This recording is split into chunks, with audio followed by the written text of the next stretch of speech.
এর যাত্রার সবশেষ খবর জানাতে এই মুহূর্তে সদরঘাটে আছেন সহকর্মী রাইদুল ইসলাম শুভ, সায়দাবাদ বাস টার্মিনালে সানবীর রূপল এবং গাজীপুরের চান্দনা চৌরাস্তায় আছেন মেহেদী হাসান। সরাসরি প্রথমেই যাব শুভর কাছে। শুভ,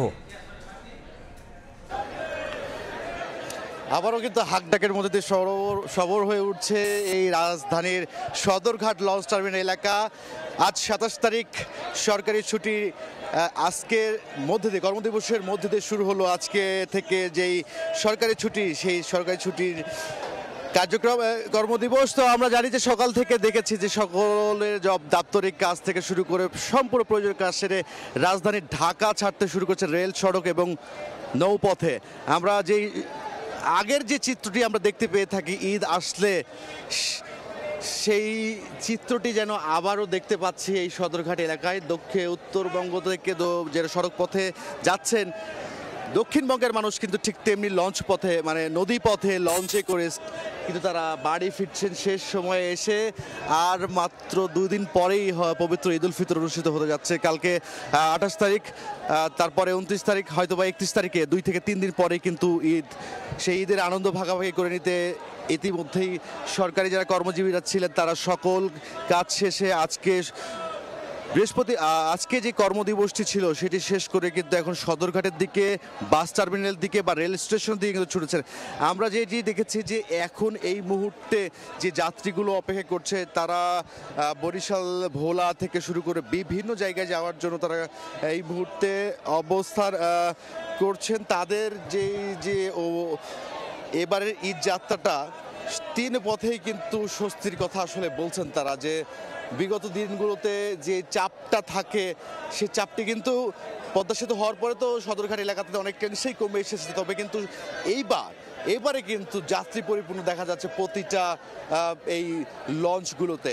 তো এক কথা এই ছিল আমার কাছে সদরঘাট এলাকা থেকে সবশেষ। আমরা একটু জানবো সড়কপথের কি অবস্থা সেটি জানতে সায়দাবাদে আছেন আমাদের সহকর্মী সানবীর রূপল, তার কাছে চলে যাচ্ছে সরাসরি।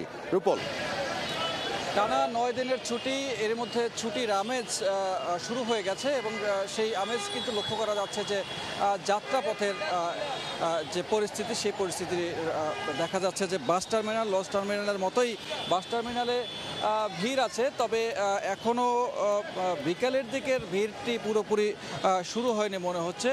তবুও দিনে দিনে থেকে কিন্তু মানুষজন যাচ্ছেন। এখন শেষ বিকেলের দিকে অনেকেই মনে করছেন যে এই সময়টা কিছুটা ভিড় কম থাকবে, সে কারণে কিন্তু অনেকেই বাস টার্মিনালে চলে এসছেন। এবং এখানে যারা কাউন্টারে কর্তব্যরত আছেন তারা বলছেন যে সন্ধ্যার পরে নাগাদ এই ভিড়টি অনেক বেশি বাড়বে বলে তারা প্রত্যাশা করছেন এবং ইফতারের পরপরই এই মূল ভিড়টি শুরু হবে। এবং গতকালকেও সরকারি ছুটি ছিল এবং যার ফলে এর আগের দিন থেকেই অনেকেই একটু বাড়তি ছুটি নিয়ে এই ছুটিকে আরেকটু বাড়িয়ে নিয়ে ঈদের আমেজ গ্রামে কাটানোর জন্য তখন কিন্তু তারা আগেভাগে কিছু লোক চলে গেছেন।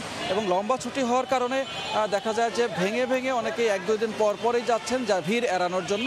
এবং যার ফলে একসাথে এবার কিন্তু অনেক বেশি বাসের যাত্রায় ভিড় লক্ষ্য করা যাচ্ছে না। তবে যাত্রীচাপ আছে এবং ধীরে ধীরে যাত্রীচাপ বাড়ছে।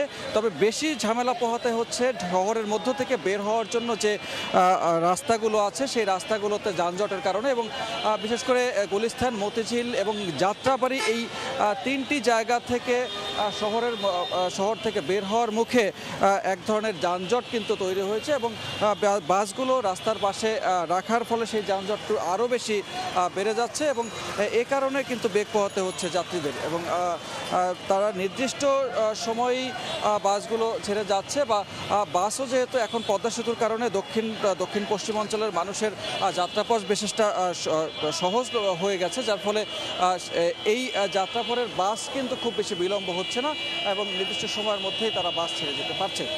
তো এখন পর্যন্ত সায়দাবাদ বাস টার্মিনাল খবর ছিল এইটুকুই। চলে যাচ্ছে চন্দ্রায়, সেখানে আছে মেহেদী হাসান। মেহেদী হাসান জানাবেন সেখানে। নিশ্চয়ই জানেন গাজীপুরের আসলে ঈদ যাত্রা নির্ভর করে অনেকটাই গার্মেন্টস প্রতিষ্ঠান ছুটির উপর। আসলে সেই গার্মেন্টস প্রতিষ্ঠান আজকেই সবশেষ কর্মদিবস এবং সেই আজকের এই কর্মদিবস শেষেই কিন্তু কাল থেকে আনুষ্ঠানিকভাবে এই ঈদযাত্রা বলতে আমরা যেটি বুঝি, এই গাজীপুর থেকে সেই ঈদযাত্রা আনুষ্ঠানিকভাবে শুরু হবে। যদিও আজকে অনেকেই গাজীপুর গাজীপুর ছেড়ে নিজের বাড়িতে যাচ্ছেন, আমরা তাদের সাথে কথা বলেছি। তারা আসলে যেমনটি বলছেন যে একদিন ছুটি আগে থেকে নিয়েই কিন্তু তারা সড়ক পথের ভোগান্তি কমাতে কিন্তু তারা এই গাজীপুর থেকে আসলে নিজের বাড়িতে আসলে রওনা দিয়েছেন। আমরা যেই সড়কটিতে রয়েছি এটি কিন্তু ঢাকা টাঙ্গাইল মহাসড়ক এবং সামনে আসলে ঢাকা ময়মনসিংহ মহাসড়ক।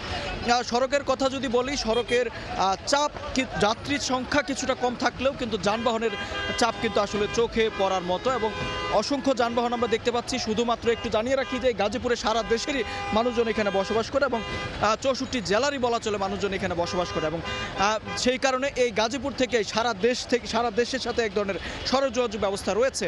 সারা বছর না থাকলেও এই ঈদকে কেন্দ্র করে আসলে সেই ব্যবস্থা করা হয়ে থাকে এবং সেই লক্ষ্যেই কিন্তু আমরা দেখতে পাচ্ছি দূর দূরান্তে বিভিন্ন অঞ্চলের যে মানুষজন যারা রয়েছে তারা কিন্তু এই গাজীপুর থেকে বিভিন্ন অঞ্চলে তাদের নিজ বাড়ির উদ্দেশ্যে রওনা দিয়েছেন। নিজের পরিবারের সাথে একসাথে ঈদের আনন্দ ভাগাভাগি করতে কিন্তু তারা রওনা দিয়েছেন। আমরা যেমনটি দেখতে পেয়েছি যে সকালেই আমরা দেখেছি যে এই সড়ক পথের ভোগান্তি কমাতে কিন্তু গাজীপুর মেট্রোপলিটন পুলিশের পক্ষ থেকে কিন্তু একটি বিশেষ টহল কার্যক্রম চালানো হয়েছে। তারা আসলে যেমনটি বলেছেন যে এই সড়কের ভোগান্তি এড়াতে তারা সব ধরনের ব্যবস্থা নিয়েছেন, বিশেষ করে ড্রোন দিয়ে সার্বক্ষণিক নিরাপত্তা ব্যবস্থা এবং পুলিশের পাশাপাশি সিটি কর্পোরেশন এবং পরিবহন সংশ্লিষ্টদের পক্ষ থেকেও কিন্তু এখানে ভলান্টিয়ার রাখা হয়েছে সড়কে কোনো প্রকার বিশৃঙ্খলা যেন না হয়। এবং বিশেষ করে যদি বলি যে ফুটপাত দখল, এই ফুটপাত দখলের কারণেই কিন্তু সড়কের মূল বিশৃঙ্খলাটি হচ্ছে।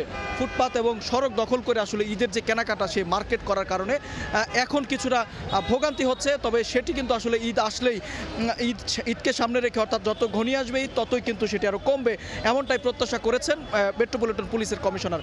আমরা দেখেছি যাত্রীরা যারা রয়েছেন যারা আসলে এই সড়ক ব্যবহার করে নিজের বাড়িতে যাচ্ছেন পরিবারের সাথে ঈদ করার জন্য, তারা আসলে সন্তুষ্টি প্রকাশ করেছেন এবং এর বাইরেও পরিবহন সংশ্লিষ্ট যারা রয়েছে তারা যেমনটি বলছেন যে এখনও যাত্রী চাপ না বাড়ায় কিন্তু তারা কিন্তু স্বাচ্ছন্দ্যে অর্থাৎ কোনো রকম যানজট ছাড়াই কিন্তু এই গাজীপুরের উপর দিয়ে দূর দূরান্তে অর্থাৎ বিভিন্ন শহরে যেতে পারছেন। তো এই ছিল গাজীপুর থেকে ঈদযাত্রাটা আমার কাছে সবশেষ তথ্য। ঈদযাত্রার খবর জানাতে সদরঘাট থেকে যুক্ত হয়েছিলেন সহকর্মী রাইদুল ইসলাম শুভ, সায়দাবাদ থেকে সানভীর রুপুল এবং গাজীপুর চান্দনা চৌরাস্তা থেকে মেহেদী হাসান। আমরা সরাসরি জানছিলাম তাদের কাছে ঈদযাত্রার খবর।